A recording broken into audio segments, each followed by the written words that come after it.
বাংলাদেশের মাননীয় প্রধানমন্ত্রী তারেক রহমান সাহেব, আপনার দৃষ্টি আকর্ষণ করছি, হিজবুত তাওহীদের ফতোয়া অনুযায়ী আপনিও মুসলিম না।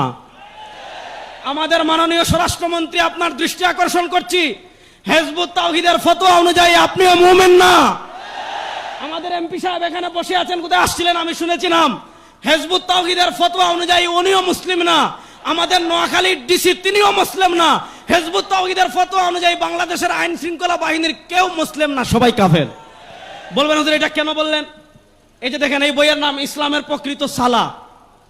ইসলামের প্রকৃত সালা, এই বই থেকে আমি একটা বক্তব্য পড়ে শোনাই।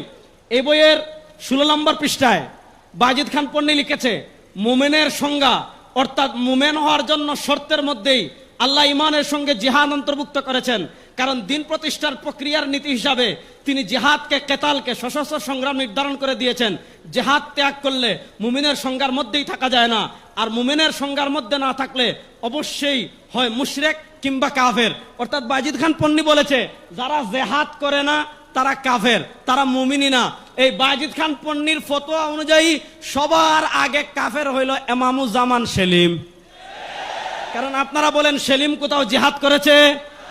সেলিমের বউ কোথাও জিহাদ করেছে? হিজবুত তাওহীদের কোন সদস্য কোথাও জিহাদ করেছে?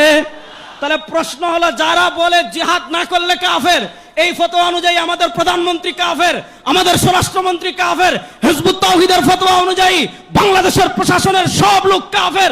প্রশ্ন হলো, জামায়াতুল আনসার, আপনি যদি জেএমবিকে নিষিদ্ধ করেন, হরকতকে নিষিদ্ধ করেন, জঙ্গি সংগঠনের নামে বিভিন্ন সংগঠনকে নিষিদ্ধ করেন, প্রশ্ন হলো হিজবুত তাওহীদের মতো উগ্রবাদী সংগঠনকে কেন নিষিদ্ধ করা হবে না?